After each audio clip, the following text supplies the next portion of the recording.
बंधुगण गुरुजी एक विशेष उपाय विषय कहते जहाँ आज पर्यंत कौन सी कथारे कही नाहंती।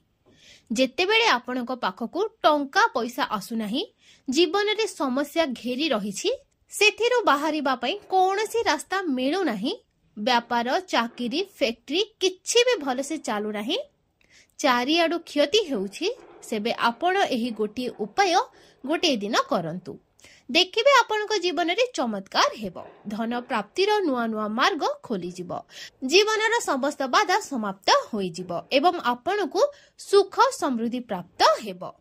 तो चालंतु जानिबा सही विशेष उपाय विषय। बंधुगण प्राय तो आमे खाद्य अधिक बनाई थांती आउ किछि खाद्य बळका रही जाय आउ परदिन बासी रुटी घरर सदस्य खाइबाको मन करंती नाही। जदि आपणक घरे भी एमिति हेउछि तेबे एही भिडियोटी खास आपणक पई। जदि आपण एमिति रुटी खाइबे आपणको मालामाल हेबारु केही रोकी परिबे नाही। एहा सहित एही भिडियोरे आमे जानिबा किछि एमिति भूल विषय जहा आपणक घरे होई थाए। बंधुगण एही भूल रोषेई घरे करंतु नाही। शास्त्र अनुसार रोषेई घरे एही भूल करुथिबा व्यक्ति निर्धन होई जाए, ताको गरीबर सामना करिबाको पड़ी थाए, पूरा परिवार को मध्य भोगिबाको पड़ी थाए। शास्त्र रे स्पष्ट भावरे कुहा जाईछि जेउ घरे माता अन्नपूर्णा वास करिथांती सेठारे सबु देवी देवता वास करिथांती। एमिति घरे धन दौलत भरी रही थाए। जेउ व्यक्ति रोषेई घरे एही भूल होई थाए तो एहाकु आपण साधारण भावंतु नाही, अणदेखा करंतु नाही, एथिरे आपणक पूरा घर निर्धन होई जाए। बंधुगण व्यक्ति जीवन रे सफल हेबाकु चाहे तेबे ताहा पई सबुठु अधिक जरूरी अटे भल स्वास्थ्य। तार शरीर सुस्थ थिले व्यक्ति निज लक्ष्य प्राप्त करि पारे। एमितिरे शास्त्र अनुसार आपणक रोषेई घर भल अटे, सेठारे एही भूल हुए नाही। माता अन्नपूर्णा प्रसन्न होई थांती, आपणको मालामाल करि थांती। तो चलतु जानिबा कौन सही भूल जहाकु रोषेई घरे जमा भी करिबा उचित नुहे।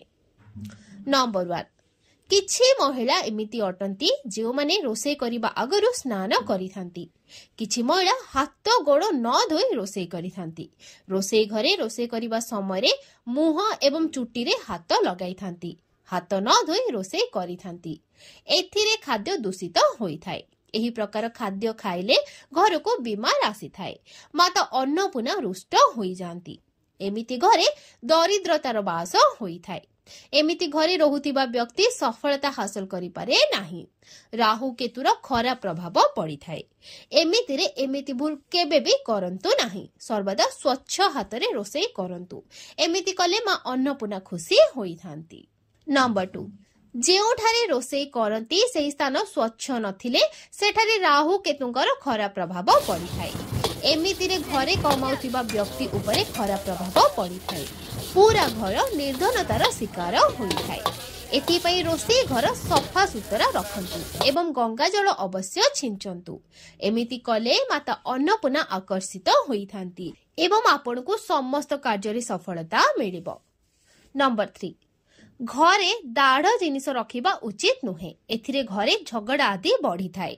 रोषेई घरे 1 वा 2 रु अधिक चाकू छुरी रखंतु नाही। जदि आपण व्यवहार करू नाहंती किंतु रोषेई घरे रखिछंती एमिति बेकारे पड़िथिबा जिनिस को बाहर करि दियंतु। एमिति जिनिस घरे रखिले घरे नकारात्मक ऊर्जा बढ़ी थाए, एथिरे खराब प्रभाव पड़ी थाए। नंबर 4 रोषेई घर सामने रे जोता चपल झाड़ू पोछा केबे भी रखंतु नाही। एथिरे माता अन्नपूर्णा रुष्ट होई थांती और पूरा घर को गरीबर सामना करिबा को पड़ी थाए। एहाको पाप माना जाए। एथिपई आपण केबे भी रोषेई घर सामने रे झाड़ू पोछा जोता चपल आदि रखंतु नाही। एथिरे घोर अनर्थ होई थाए, माता लक्ष्मी रागी जांती। नंबर 5 रोषेई घरे रोषेई करिबा समय महिला माने भोजन अईठा करिबा उचित नुहे। एमिति कले माता अन्नपूर्णांक अपमान होई थाए। एथिरे घरे दरिद्रतार बास होई थाए एवं माता लक्ष्मी भी घरो बाहरी जांती। महिला माने लूण मसला चेक करिबा पई चाखी थांती। एमिति करंतु नाही। शुद्धता को ध्यान देबे एवं अईठा करिवे नाही, कारण एथिरे घरर सुख शांति भंग होई थाए। नंबर 6 जदि बार बार आपणक भोजन रे चुट्टी बाहरे एहाको आपण साधारण भावंतु नाही, एमिति मान्यता रहिछि कि खाद्य बारंबार चुटी आसिबा राहु केतुंक खराब प्रभाव अटे। एमिति घर सर्वदा निर्धन रही थाए। खाद्य केबे भी चुटी आसिबा उचित नुहे, कारण यह माता अन्नपूर्णांकर सबुठु बड़ अपमान अटे। एहाकू घोर अनर्थ माना जाए। एमितिरे खाद्यर शुद्धता भंग होई थाए एवं परिवार को भयंकर बीमारीर सामना करबाको पड़ी थाए। भूल भी यह करंतु नाही। महिला माने सर्वदा निज चुटी बांधी करी रोषे करबा उचित अटे। बंधुगण, वास्तुशास्त्र अनुसार किछि वस्तु एमिति अटे जहा रोषे घरे बिल्कुल रखंतु नाही। एथिरे समस्यार सामना करबाको पड़ी थाए। नंबर 1 दर्पण। किछि लोक घर को सुंदर करिबा पे दर्पण लगाई थांती, किंतु वास्तुशास्त्र अनुसार रोषे घरे दर्पण प्रयोग करिबा उचित नुहे, कारण चुली रे अग्निदेवंक स्वच्छक माना जाए। जदि दर्पण रे नियार प्रतिबिंब देखा जाए तेबे घरे अशुभ माना जाए। एहा द्वारा घरे झगड़ा क्लेश बढ़ी थाए। एमिति भूल केबे भी करंतु नाही। नंबर 2, किछि महिला अट्टा चकटी फ्रिज रे रखि थांती आ सकाळे ताको रुटी बनाई थांती। वास्तु अनुसार यह उचित नुहे। एथिरे शनि एवं राहुंकर कुप्रभाव पड़ी थाए। एही कारणरु जीवन रे अनेक प्रकारर समस्या देखिबाको मिली थाए।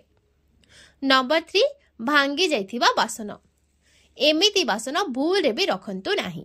वास्तु अनुसार यह उचित नुहे। रोषे घरे एमिति बासन व्यवहार करंतु नाही। एथिरे परिवार सदस्यंक मध्यरे मतभेद वृद्धि होई थाए। तो चलंतु जानिबा बासी रुटी खाइले कौन होई थाए। बंधुगण, खाद्य बासी हेले आमे ताको फोपाड़ी देई थाउ। आपण केबे भाबी नथिबे बासी खाद्य आपणक पई भल होई थाए। एमितिरे बासी रुटी आपणक स्वास्थ्य एवं भाग्य उपरे कौन प्रभाव पकाई थाए, जाहाकू जानी आपण भी आश्चर्य होई जिवे। बासी रुटी पाचन तंत्र पई सठिक अटे। बासी रुटी तंदुरुस्त बनाई थाए। बासी रुटी रे अधिक मात्रा रे फाइबर थाए। खाद्य रे फाइबर पाचन रे सहायता करी थाए। बासी रुटी रे गैस समस्या, पेट फुलिबा समस्या, कफरु मुक्ति मिली थाए। बासी रुटी आपणक पई वरदान अटे। एहार उपयोग अवश्य करंतु। खाद्य तो ताजा तो खाइबा उचित अटे। जदि भोजन खाइबा लायक अटे तो ताको खाइबे, फोपाड़िबे नाही, कारण यह भोजनर अपमान अटे। एमितिरे जो व्यक्ति बासी भोजन को फोपाड़ी न थाए ताको ग्रहण करी सम्मान देई थाए, एमिति व्यक्ति उपरे माता अन्नपूर्णा प्रसन्न रही थांती। किंतु एथिरे एही गोटी कथा को अवश्य ध्यान देबे, बासी रुटी जेतेबेले आपण खाइबे बा छोट छुआ को देबे ताहाको भल्ल भाबरे चेक करिवे। बंधुगण, आपण को पूज्य गुरुजी सेही उपाय विषय कहिलु। यह बहुत प्रभावशाली उपाय अटे। सनातन धर्म रे गाई, गंगा एवं गायत्री रो बहुत अधिक धार्मिक महत्व रही। मान्यता रही कि गोमाता शरीर रे 33 कोटी देवी देवता बास अटे। गोमाता पूजा करिबा जातक एही सबु देवी देवता कृपा प्राप्त करिथाए। गोमाता पूजन द्वारा एही जन्म एवं पूर्व जन्मर दोषरो मुक्ति मिली थाए। जेतेबेले आपणक घरे भोजन आरंभ हुए, सर्वप्रथम रुटी गोमाता को खाइबाको दियंतु। गाय को केबे भी बासी रुटी खाइबाको दियंतु नाही। एथिरे घरे नकारात्मक ऊर्जार संचार होई थाए एवं घरे दुख कष्ट बनी रही थाए। आपण को सबु कार्य रे सफलता मिलिबो नाही। एथिपाई चेष्टा करंतु गाय को सर्वदा ताजा रुटी खाइबाको दियंतु। जेउ व्यक्ति सड़ी जाइथिबा परिबा गाय को देई थाए, सेही व्यक्ति नरक को जाई थाए। सेथिपाई एही भूल कदापि करंतु नाही। एमितिरे अटारे 11टा गुळा बनाई सेथिरे हळदी लगाई खुआई दियंतु। सेही समय रे गाईर पिठी उपरे हाथ आउसी एमिति कले आपणक समस्त काम मनी जीव, समस्त दुख एवं समस्या दूर होई जीव। आपणक जीवन रे खुशी बनी रहिबो। आउ आपण 7 थर गाईर परिक्रमा करि दियंतु। जेतेबेले गाई को रुटी खाइबाको देउछंती, सेथिरे रुटी घियो किंबा गुड़, सेही रुटी रे घियो किंबा गुड़ लगाई खाइबाको दियंतु। गाय को सुखिला रुटी खाइबाको दियंतु नाही। एमिति करिबा मात्रे जीवनर समस्त समस्या दूर हेबो।